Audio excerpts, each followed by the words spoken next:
everyone? Joe here from ActionX. Welcome to What's on the Tube, or welcome back if this is your third Season 3 episode review of The Rookie. Still a little bit, I'm still a little bit giddy to be saying that, to be back on here. It's amazing. Now that we're now out of the premiere groove, we're kind of slowly getting into the bulk of the season, which I'm very excited about. Again, I have no idea how many episodes this season is going to go for. I hope it's 20, but given COVID and everything, I wouldn't be surprised if it gets reduced, but we'll see what happens. Anyway, this week, it's more talking about what we were tackling on topic-wise last week, but of course, we had to kind of... I think the thing that, as for me, that I was thinking of, this is also, if you're unaware, this is my initial impressions, by the way. I get that we were continuing the storyline featuring our current guest star, hopefully future recurring, Brandon Routh's character as Doug Scranton. We were continuing that storyline as well. And I was very thankful. Not thankful. I'm not saying that. It's just, I love The Rookie so much, as many of you know. And I praised last week for using for being able to give some time and some focus on everything that was going on last year in 2020 with police brutality, Black Lives Matter, and all the current issues that face our current society between communities and the police. I was very thankful that they were tackling on that topic, that they weren't ignoring it. In this case, they still continued it with this week's episode, but they weren't focusing on it too much. Let me rephrase that. They were focusing on it, but it wasn't like almost every storyline was kind of hitting that to beat. We kind of had to go back to the other storylines and kind of had to go back to continuing the characters on their own directions. And I'm still very hopeful that down the line we will return to the community from last week. We'll see those characters again.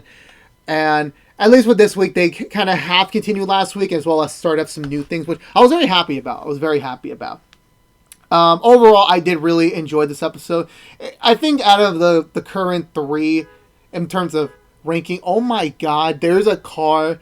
If you cannot hear from my microphone, there's a car outside my house that has kept constantly honking with its alarm since I was streaming 2 hours ago. Well, now 3 hours ago. This is annoying, so I apologize if you can catch that on camera or on the mic. I apologize. But anyway, let's get down to it. Let's go for the Butcher recap and talk about this week's episode of The Rookie. So we pick up with Nolan back at his house. He's getting ready to go to work, and then we see his phone pop in for a FaceTime with the Momster, which is either a pun on Monster, or this is a clever nickname for his mom. I don't know. My mom's name on my phone is just called Mother, because whatever. Not the time and place for that. But Nolan's on the way out to work, and his mom's calling him, hey, I haven't seen you in a year. Nolan's reminding her, hey, I'm a rookie. I don't get vacation time until after I'm out of the rookie program, so we're going to have to wait a little longer. Don't worry, we'll get to see each other soon. And she's like, well, maybe I'll come down for a visit, get to see my boy again. And he's like, no, don't worry, I'm fine, I'm good, I'm going to go to work now. And then I look at the background, I was like, wait a minute, isn't that Nolan's doorway? I'm like, oh no. He opens the door, his mom's there. What was the terminology? Unannounced, and she comes with her luggage. She's just kind of ready to kind of move in. Basically, her excuse is that her newly engaged fiance cheated on her with his ex, so now she's kind of back to see her son, trying to have some comfort alongside family. And it seemed like things were kind of going well for her. It's like, I'm with my son. I got this ring, which kind of is a little bit on the flimsy side. She wanted 3 carats, and she only got 1.5 carats. Which, honestly, lady, really, are you complaining about a diamond? Diamonds are kind of the most expensive things on the planet. I rue the day for my future self to buy that ring for hopefully my future wife. So I'm very scared on that.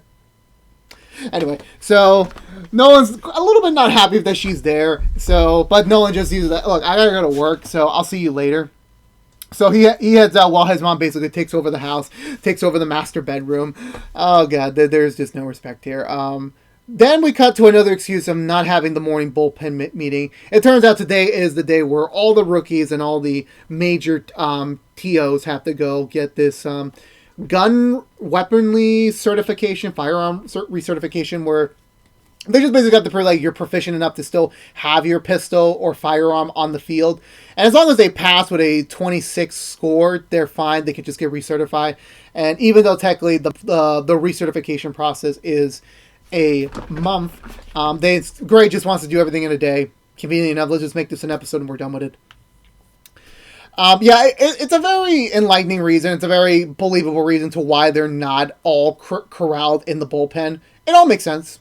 Again, we're still in COVID. They're still filming in COVID times. So having 20 plus people in a very closed glass contained room, plus with crew members, that's going to be a running joke throughout the entire review run, isn't it? So everyone's kind of there. Bradford's kind of happy now that Lopez is not considered one of them anymore. Bradford is a shoo-in to kind of be the gun champ, apparently. Harper's kind of like trying to make her mark, being her first year. It seems like Doug and... no, I don't think we got a scene with them yet, so never mind. So it seems like everything's kind of going fine for everyone. There's just simple, basic procedural stuff. The TOs make a bet. No, not yet. I don't think they made the bet yet. I think they made the bet. I don't know. Anyway, but also another underlining theme for this episode was that Nolan kind of, when he was talking to his mom, he said that with everything that's going on, he thinks he's back on the right track after the whole, Armstrong thing from a couple weeks ago. Everything seems to be kind of like being smoothed over, so Nolan's kind of getting back up to like where he was before. But Nolan has to keep focused down that he has an extra month on his program, so he's got less than 2 months to go. So, but it's almost there. It's almost at the finish line, so he just needs to power through. Which he will, hopefully. And where was I going to go with that? Yeah, so that's kind of the focus. Like, Nolan has to be focused. He needs to be an overachiever. It reminds me, if I have to bring another My Hero Academia reference to this, when, mild spoilers for it, but like towards the end of Season 3, when Deku was under house arrest for a couple of days because of some fighting he did illegally. Not that bad legally, but against the rules, I'll say. He got left behind and he had to like double himself and has to refocus and like kind of catch up to everyone. That's kind of how Nolan is right now, because he was like, Gray was asking them about like certain things about what would be the only reasons for you to take out your firearm, which will come back later on in this episode. And of course, Chen and West get very simple, straightforward answers, and Nolan just keeps rambling. I'm like, dude, come on, calm down. So, from there on, they go for the shooting. The TOs go first, and then the rookies go up. But before the rookies get to have their turn, the TOs make a side bet, like $20 from each person to whoever's rookie gets the higher score. So all three of them get on the board. The rookies go up, and it seemed like they were really close by. And then Nolan just kept looking to his left on this guy shooting with a scuba gear, and I swear, if it wasn't Keanu Reeves shooting for John Wick Chapter 4 and 5, I would have honestly been focused on that too. But Nolan, obviously being a person like he's a very observant person, he kept staring at him and not focusing on the task at hand, and he ends up failing. Also, Chen won by a long shot, so Bradford gets all the money. So Nolan gets chewed out in front of everyone for failing his exam, and then even though he has a month to get the recertification, he better do it soon, because, it's still not a good thing for Nolan to not get the recertification and end up being a desk jockey for the rest of his life. So he does that, and then I believe this is where we start splitting off the storylines, and they actually kind of convene in very convenient ways. So I'll try my best to go now in order of the episode instead of like my usual boom, branching out everywhere. I believe we start first with Doug and West. They handle this murder crime scene. Doug is bringing up the book he gave to West last episode, which West did read about. He's a little bit more into the know of gangs. He and Doug enter the scene. They see obviously a gang member, because bandanas, which I'm still fairly disappointed by, because I like bandanas as a person wearing protective mask cover. But anyway, what was I going to say? So they go to check the body. Obviously, Doug immediately goes to the gang connections, all that sort of thing. He tests Wes on like all the tattoos, everything. Honestly, Wes is pretty proficient at this already. Like a few days after getting the book. So he's a quick learn. So they're off investigating that. The detective on scene is, of course, obviously our fellow Lopez. She's on hand for the case this week. Doug is being a little bit more kind of like gray-minded, saying that like it's just a victim of circumstance, like this was just meant to happen, nothing more. Lopez calls him away to go canvass the area, but she pulls back Wes to kind of like talk, because this is like, I think this is the first time they're catching up since she left. So she just wants to get the feels like if everything's all right. Wes is just giving her the blatant excuse. So because Wes knows she's got enough on her plate, she can't just like keep constantly thinking about her old life. She needs to be focusing on being a detective, and Wes needs to handle his own problems. So that's kind of where things are at right now with them. I believe from here, Chen and Bradford. Chen is kind of gloating the fact that she's now a and now the champion of this gun recertification challenge at the gun range, I guess. I don't know, really. Whatever. Also, to kind of continue Chen's storyline from last week, the girl that she's kind of now mentoring or taking care of or puppying, that mama dogging, whatever you want to call it. She comes by to the station after getting the free car from Chen to get the titles signed over to her, just so that the police can stop eyeballing her with her age owning a car.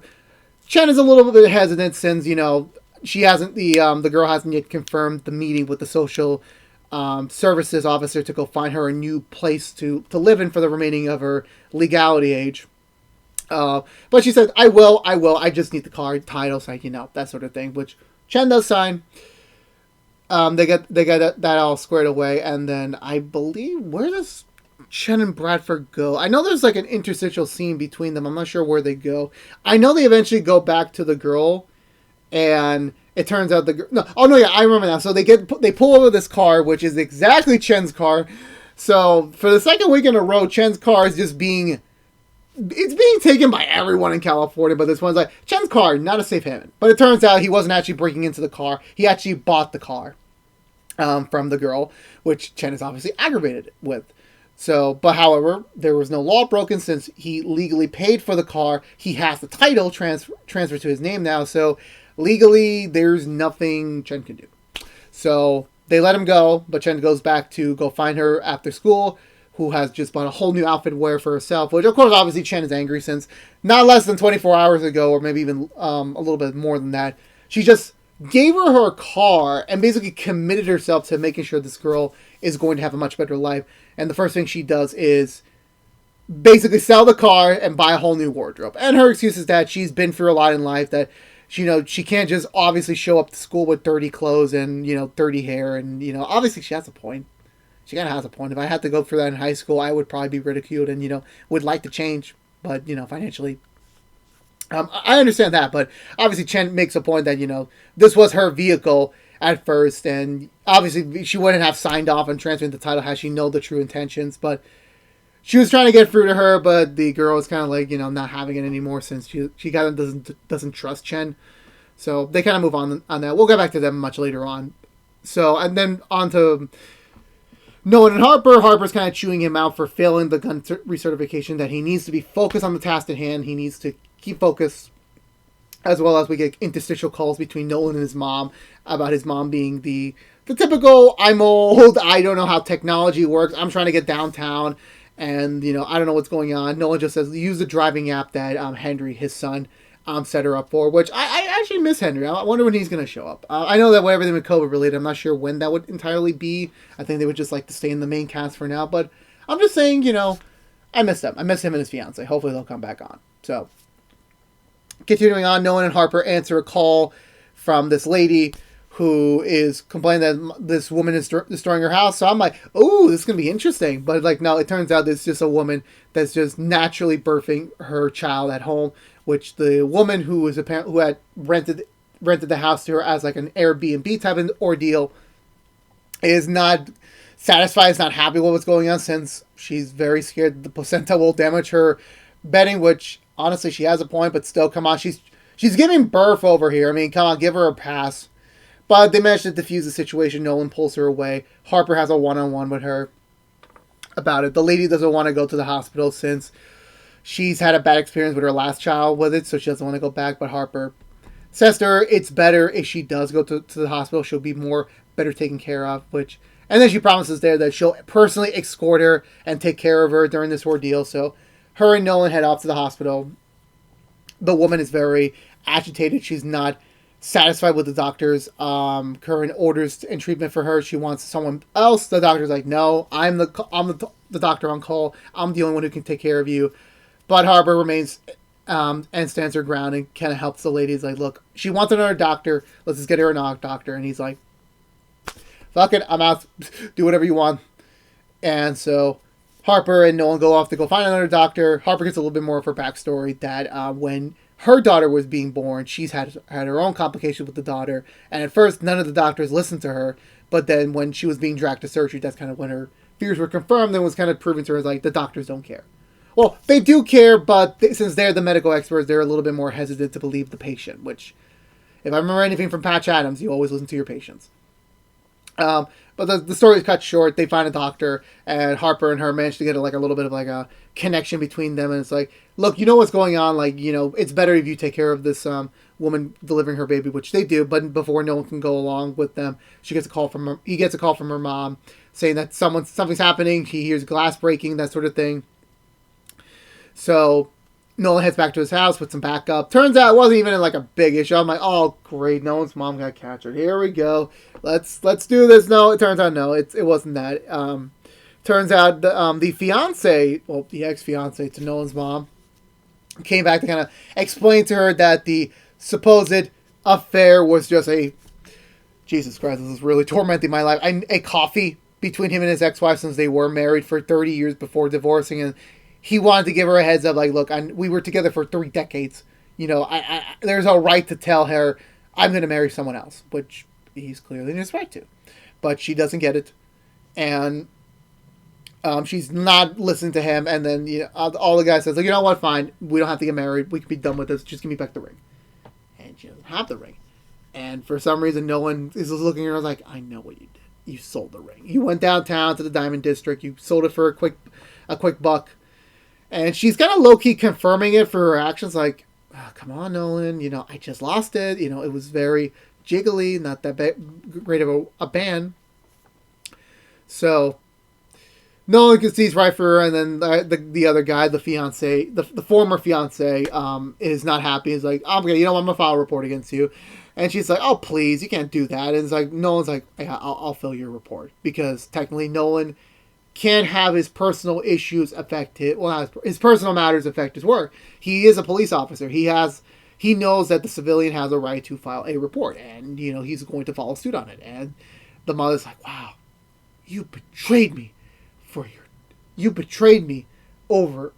the job, for this livelihood, for the thing that pays the bills in California, which is an expensive ass state. How dare you? And she walks off back to the master bedroom, which no one gets obviously frustrated by. And then here comes the scene where, oh god, I knew this from the promos. This was going to happen. This is just this is a scene that I guess I kind of have to have to understand the severity of Doug as a person to kind of show what kind of person he is. But let's get to it. So, Doug and Wes are currently on call to. Also, this connects with the thing going on at the tail end of Chen and Bradford's meeting with the girl. That there is a suspect on the loose, a 6-foot individual, African American, with a gun that they're looking for. Obviously, as I hear those descriptions, I'm like, oh no, this is where we're gonna get to Doug right now, and we did. Doug and Wes are on patrol trying to look for him, and they find someone in a green sweater, not the blue sweater. And even Wes is like that. It's like, yeah, no, the dispatcher said it's a blue sweater, not a green sweater. And Doug's like, oh, come on. The officer was in a haze. He probably confused blue and green. Like, no, blue and green are completely 2 different colors. Like, there's some in-between colors in between them, but no, blue and green are 2 separate colors. And also, the guy is clearly not 6 foot. He's about he's about the size of one of my friends.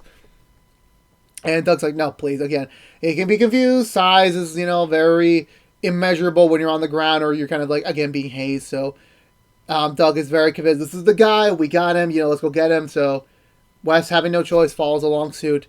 Doug immediately brings out his firearm, approaches the individual, trying to tell him to stand down or to stop walking. And, of course, obviously, with wearing a hoodie, you can't see the headphones. So Doug, not being aware that he was not ignoring him, but he just couldn't hear him. He tackles the guy in front of his house. He's about to arrest him and cuff him. Wes is trying to like kind of calm him down, like, look, this is just procedure. Just let's just get this over with. Not that way. I'm just saying, like, so that the situation doesn't escalate further with Doug, which sadly it does, as the family of the kid shows up trying to stop Doug from arresting him. Doug, being defensive, grabs the woman and starts pushing her back away from him. The other family members come out to kind of stop him from doing anything further. Doug, seeing like starting to have the whole family approach him, he whips out his firearm and tells them all to stand down and lay on the ground. Which I'm like, oh my god, dude, no, you can't do that, no. Why, Doug? Why? Then we cut later. There's a scene, there's a commotion. Wes calls in for backup. Wes calls in for a supervisor to have someone else take over the case, which you can visibly see Doug is not happy when he made that call. It's like, dude, come on. We were just about to have them. Doug calls it in that he's about to arrest the whole family. And eventually, thankfully, Bradford and Chen show up in the scene. Bradford diffuses, takes away Doug. Chen and Wes are just trying to calm down the family, but everyone's taking videos. Everyone's just, obviously not happy with the police right now for what they're doing, which obviously, yeah, it is Doug's fault, but at this point in time, there's now 4 officers, so they're going to be putting the blame on everyone. Bradford tries to get the situation from Doug, but Doug's like, look, we thought this was the suspect, and then as soon as Bradford says, it's like, dude, have you not heard the radio? They caught the suspect 2 minutes ago, which is like, had Doug just stayed in the car, or at least heard better, he would have heard that the suspect was been captured, and the search. So by that logic, his what he did to the kid to arrest him prematurely was definitely unwarranted. But however, Doug's like, look, the family came out. They're presuming to assaulting a police officer. I can get them on that. So we should arrest them, get them back in the station. And Bradford's like, no, you can't do that. All you're doing, you already made a bad arrest. Like, in doing the family any further, you have no right to do that. Doug kind of lets his ground up a little bit and says, like, you know what, you're the senior officer here. It's your call. Bradford makes the smart decision, has the kid unarrested, uncuffs him, pardons the family, and has Wes try to defuse the situation even further by trying to convince them this was all a massive mistake. Which Wes does, but of course, obviously, the family's conveniently, obviously pissed at him for, pissed at him and Doug for, like, everything he's done, like, that sort of thing. And, obviously they have a point. Like, Doug had no right to do anything that he's done. That was completely uncalled for. He just escalated the situation for nothing. Just because they were a certain color was like, okay, let's raise the situation. Like, oh, they're coming out in droves. That means I gotta get ready to attack them. Like, no. Doug, no. I'm sorry. I can't agree. I'm not a police officer. I have no experience in this field. And I know this is just a damn TV show, but come on, no. Just no, it's no, it was not called for. So I believe later on, this is where kind of we all head back to the bullpen, not the bullpen, the station. Nolan just tells Jen that he's probably going to head back to the shooting range to get some more practice in instead of going back home to his mom. While they're heading back to check back in their guns, they catch Doug kind of chewing out Wes for not having his back, for calling in a supervisor. Once again, like, Doug is not happy that Wes is not going along with what he's doing, and that, Doug's pissed. So Doug heads off. Wes is about to head home before Nolan and Chen stops him. Wes kind of fills him in on his current emotional state with Doug, and Nolan and Chen's obvious answer is, you should talk to Bradford. Maybe he can give you some advice. And Wes is like, he already gave me advice. It's basically follow him along, learn what you can from him, but ignore the bad stuff. Which is basically like, just keep riding along with him. Just ignore everything he's doing except there's anything that's beneficial. And Chen is kind of appalled by that because that's not something that Bradford would recommend. But they hear about it, and Wes is considering bringing it up with Gray, but he's more along the lines of, I'm going to sit that. I still got less than 3 weeks to go before I'm done with the program. So if I just ride this out, we could be in the clear.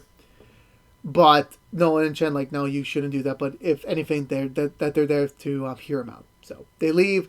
Wes and Gray have a brief not stare down, but like eye looking at each other. Wes just pats it off as a hello and bye and leaves.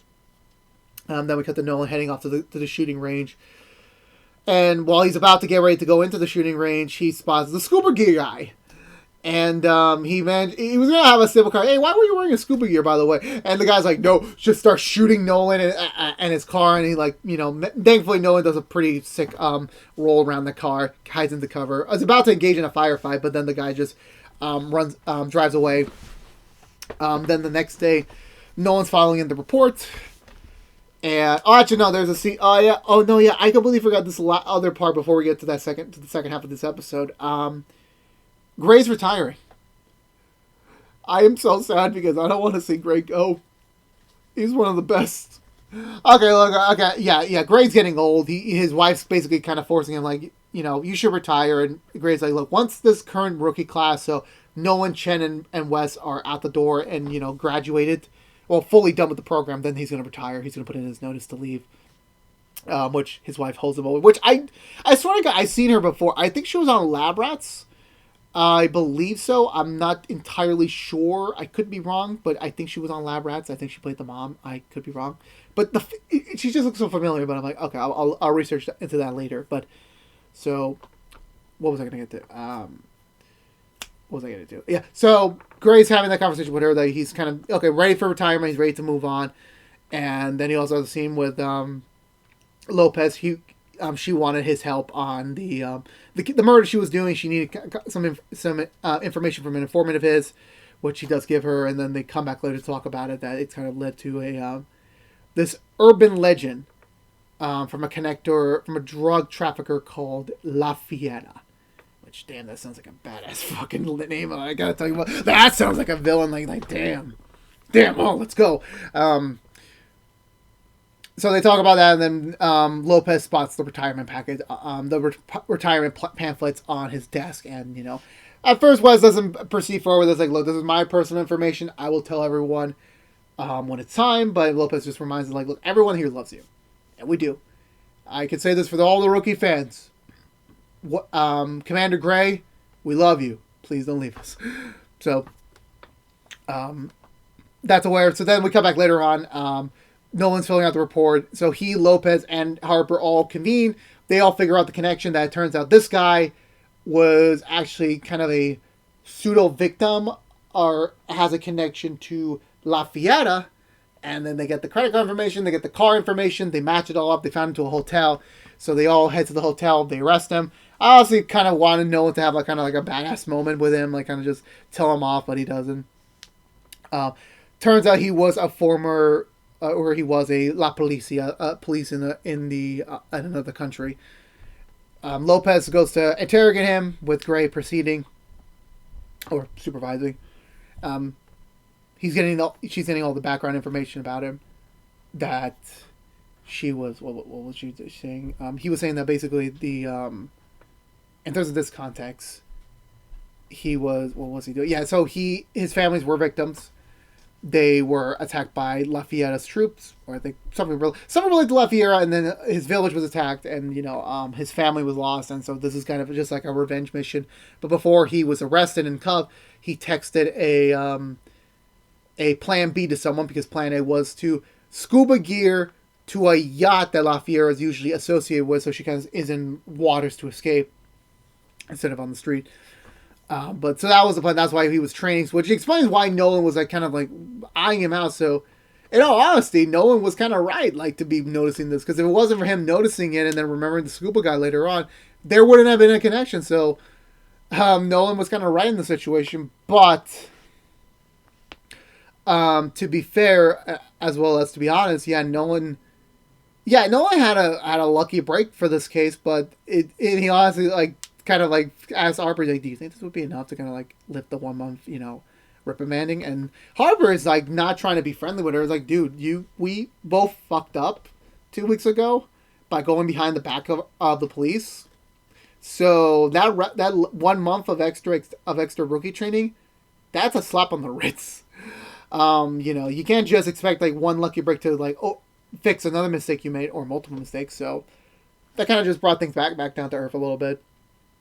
But then eventually they all get a break in the case, I think, when they find out that La Fiera is at a college with her son. because according to legend, when she had given birth to her son, she was caught in the middle of a gang shootout, and she took a gun with the baby and killed everyone. And then she was recruited right away and immediately rose through the ranks with respect. And I have to give her respect. So Lopez and all the TOs and all the rookies head off to the campus. And before we get there, we get a little bit of interstitial personal things between Doug and Wes. Immediately, Wes is still like being a little bit cold shouldered to him, but Doug's like kind of just still being the friendly attitude before certain tempers rise up. And Chen is kind of giving Bradford a little bit of pushback for the advice he gave West earlier. But then eventually Lopez catches up to La Fiera and her son being escorted around for a campus tour. Lopez explains the situation to her, and immediately she's not like denying everything. Like, she knows the severity of her profession or her activities. Is like, okay, if the police is trying to help me out here, sure, I'll gladly take the defense. But while Lopez is giving her son the bulletproof vest, the other guy, the Plan B shooter, shows up and attempts to assassinate her. He manages to get her henchmen, her goons, as I like to call them. But he's missing all the shots to her and Lopez and everyone else. Lopez manages to escort them back to another building in the campus for safety reasons, while the other rookies and TOs go off to go apprehend the shooter. So while this is all happening, Lopez is calming everything down. La Fiera is basically asking her, who's responsible for this? Who's conspiring against me? And then Lopez is not giving her any information since A, she doesn't have a right to get that information, and B, that the thing is that Lopez is kind of scared like what La Fiera is going to do to these people once she finds out their names, considering the fact she knows what she's capable of. And La Fiera even knows, like, yeah, I'm going to kill them or I'm going to do something bad against them, because at the end of the day, I did everything what I had to do in my life lately to protect my son, for the well-being of her son. And she knows already that Lopez is also pregnant. So it's like, eventually one day you'll understand what I went through when you have your kid. And then he's like, the way she says it, you'll see. It's like, oh man, I want to pay off for this. I want to pay off for that line. So while they're having that meeting, Nolan, Chen, and Harper go ahead to go apprehend the shooter.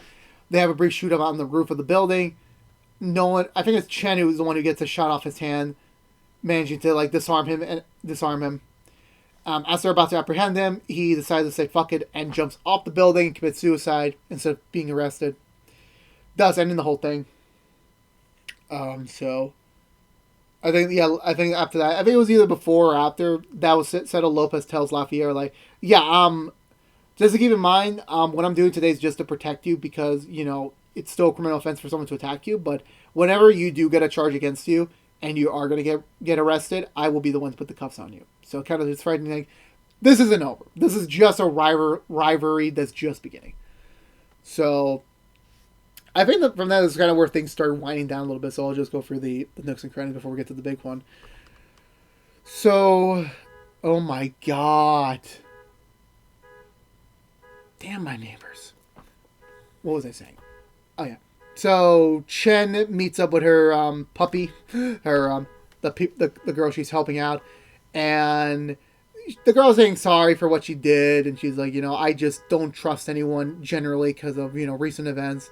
And Chen understands that, like, you know, she couldn't just buy off her trust with just giving her a free car, but it was a step in the right direction. And Chen and her are starting to begin a actual real relationship. You know, they're talking about, you know, looking at the places, you know, talk about psychology, which was both something they're interested in.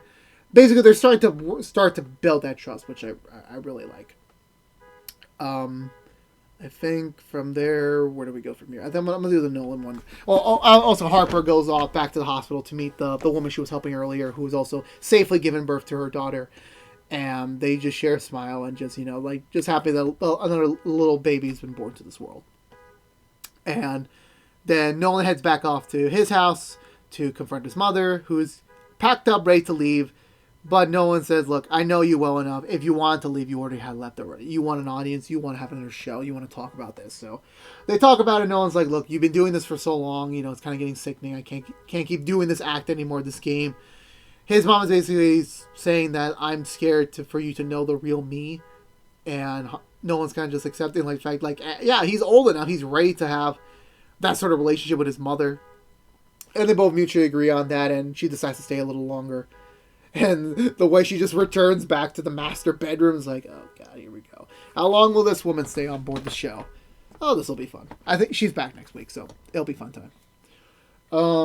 So then from there, lastly, Wes gives in. He goes to talk to Gray about Doug. At first, Gray is not like initially like 100% into like Wes's accusations, but the more Wes is kind of giving him example, and then lately what he's been doing, especially with this episode's incident, briefly mentioning what happened last week, and then even Bradford coming in and backing him up.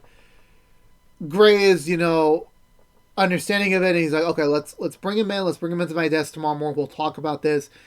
And Wes is like, no, that's not enough. There needs to be something more, to put Doug down. And Gray's like, look, you're kind of he's kind of like just demanding things, which he's not in a position to do. But Wes obviously gives a good point, like, for so long, this is something that just can't be ignored anymore. And kind of Gray is kind of just like giving him a lighthearted approach instead of taking this way more seriously.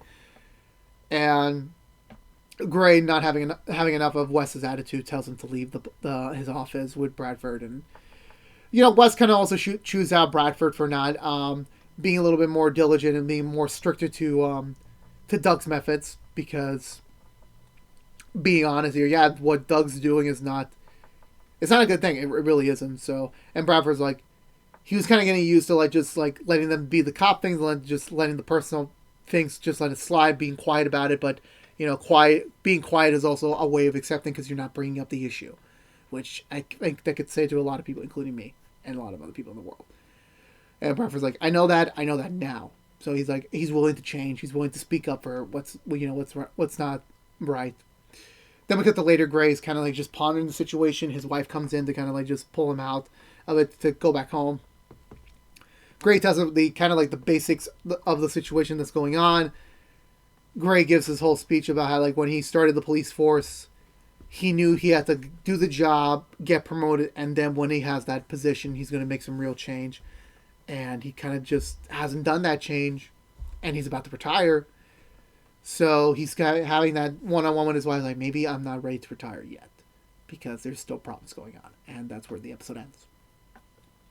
So for me, I really enjoyed this episode. I think this tackled on a lot of issues. They did it all correctly. Also, I forgot the last scene, the real last end credit scene. Well, I think the one beforehand was Lopez went back to her house, and she gets a gift on her table, which initially we thought was from Wesley, who was sadly not in this week's episode. Sadly, she opens the box. It turns out to be this Hispanic handmade doll that's from La Fiera, which is kind of scary, since that means La Fiera knows where Lopez lives, and she went into her house, so that's kind of scary. But it's nothing like that. It's not a threatening message or anything. The note is like, you help me protect my son today. I will appreciate that. Here is a symbolic protection for your future child. And she just takes off the protection, and she's like contemplating like, what does this actually mean? And what can we go forward with this? So, but again, hopefully this La Fiera storyline does continue. I really want to continue to see this develop. Because I am interested. Like, the way they kind of set up those like teases of like, you will do whatever it takes for your child is something that's kind of a little bit ominous. So I'm like, I really want to know what that is. Hopefully that won't mean anything bad, because Lopez is too good of a person to do that. Nolan's mom, she was funny as hell. I mean, hopefully she'll be a pretty good stay for the show for how long her storyline goes on for. I'm very thankful that even though the Doug storyline with the whole issue with in that specific issue, that they are handling it pretty quickly, but it does show that Wes's generation is kind of like not one to back down, and they're more pushy to take action instead of just waiting it out, because they could have easily dragged that out for like the first half, just making the issue more and more problematic. But no, they were handling it at a pretty good pace, which I respect. The problem didn't show anything for what's going to happen next week, but I'm really hoping we get some sort of like continuation of that. I don't think next week's the conclusion, but I think it's more of a continuation, hopefully. And Chen and her little her mentoree, her mentee. I don't know what the name is. I think it's very cute. It's like it's giving Chen a new, like, and obviously I said this last season when I was doing the reviews that I was kind of like worried about what was Chen's storyline for that season, and it took so long for us to get to that possible storyline because it just took so long. I was kind of concerned for it.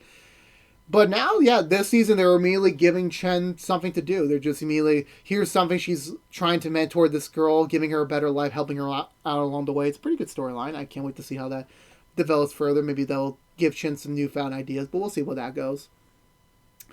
But yeah, if anything, I'll give this episode 2 thumbs up. I really enjoyed it. I would recommend it, and I think that's going to do it for me tonight. So, today, because this is being posted in the morning, I'm recording this tonight. So, that being said. Anyway, if you're unaware, this has been What's in the Tube. If you want to know what we're doing overall What's in the Tube, besides our rookie episode reviews, this week, we are beginning our Nancy Drew Season 2 episode reviews, which will begin this Thursday after the season premiere on Wednesday on the CW. But you can catch an episode review starting on Thursday mornings. And also, we're about to start our Walker episode reviews every Friday, starting this Friday after the series premiere on Thursday night on the CW. But if you don't care about the Rookie, you're in luck. We'll be back next week for another episode review with our fellow LAPD crew. But until then, if you're unaware again, this has been What's on the Tube from ActionX. If you want to see more What's on the Tube, specifically our Rookie Season 3 episode reviews, you can subscribe to ActionX on youtube.com/ActionX. Ring the bell for notification when our next episode review is live, which is usually every Monday mornings. And also, like, favorite, share this review if you want to, but it does help us out there to get us out there to other people who are unaware of us. Really, it does support us. As well as follow us on Twitter to be up to date on any sort of updates for the channel, as well as follow us on Twitch, because today, while I was recording this, I began our Twitch streaming days. We're going to be streaming every Sunday before a brand new episode of The Rookie, so come join us while we just talk, play some games, sharing my hat levels. That's kind of something for me to do behind the scenes, not edited, just me having fun. I was playing Spyro 3 this week. Who knows what I'm playing next week? Who knows? But until then, be safe out there. Be good to each other. And as for you, Rookie Nation, I will see you next week. So, again, be safe out there. Be good to each other. And